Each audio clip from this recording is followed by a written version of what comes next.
Ha. Okay. Grub suddenly stopped and took out a glow bug-powered lantern. This is the emergency exit, he said, pointing to what first appeared to be a blank white wall. When Echo looked closely, though, she saw the outline of a small door cut into the ice. Any trouble, and we slip out here to the sledges. Sledges, said Echo, looking around.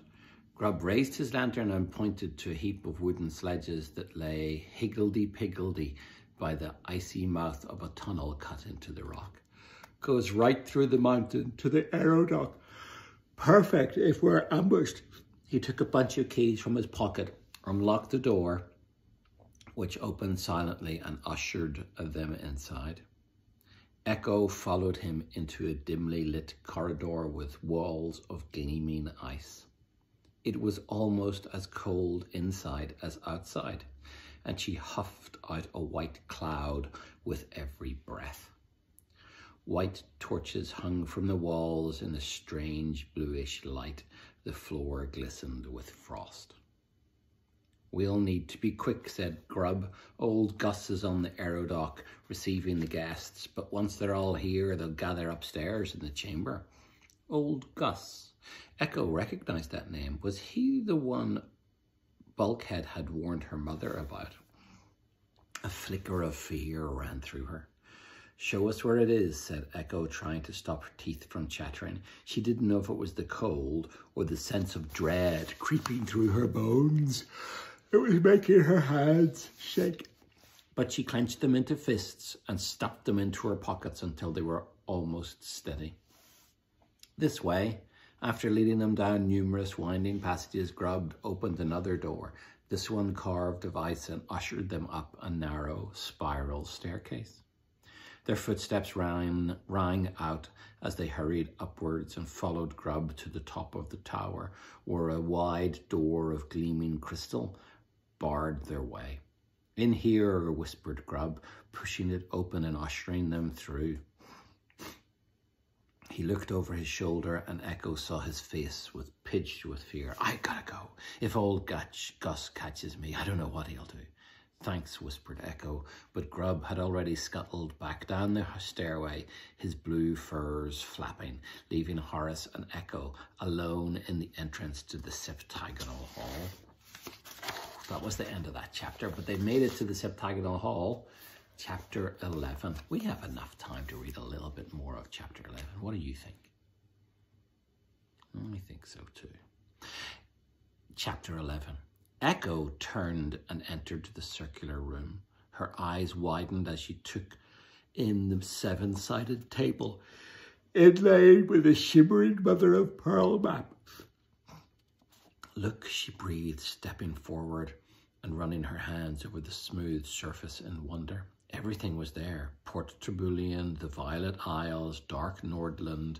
Gilbert scuttled down her arm and landed neatly on the table, cocking his head to look. The map was divided by pearly lines that crisscrossed the surface from each corner of the table. What do you think this means? Echo counted 7 sections dividing the map. 7 sections for 7 sky pirate clans. Perhaps this is how they divide the territory up between them. There's no time to look at that, said Horace, glancing anxiously around the room. They'll be here any minute. Where are we going to hide? They won't be here just yet. Old Gus is still at the aerodock. Echo examined the table further and took in an inscription. The 7 skies. 7 skies? The 7 size? The 7 skies.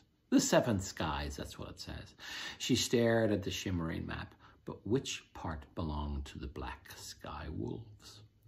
Maybe we could hide here if we drew the curtains, said Horace, gesturing to a window seat carved out of the icy walls and covered in rough sackcloth cushions. Echo looked over and nodded, then turned back to the map, still unable to tear herself away. This was real sky pirate business. Each of the 7 places at the table had its own ebony dark wooden chair, and as she looked closely, she saw that the back of each of one was carved with a different emblem. There was a shark, that had to be the Thunder sharks.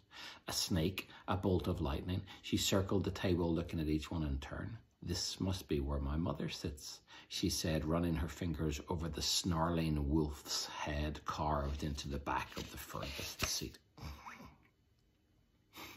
Gilbert raised his crest in warning as a faint jingle of many pairs of sky pirate boots echoed up the icy stairwell. Echo, they're coming, hissed Horace.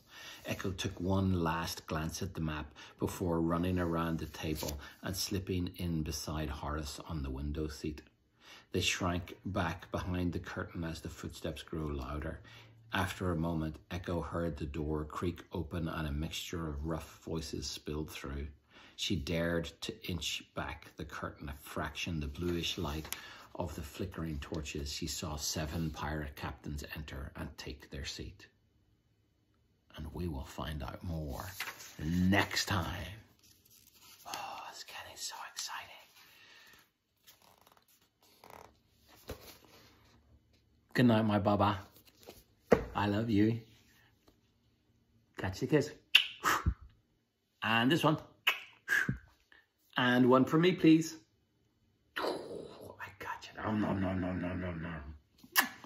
Good night, my beautiful Baba. Sleep well and have good dreams.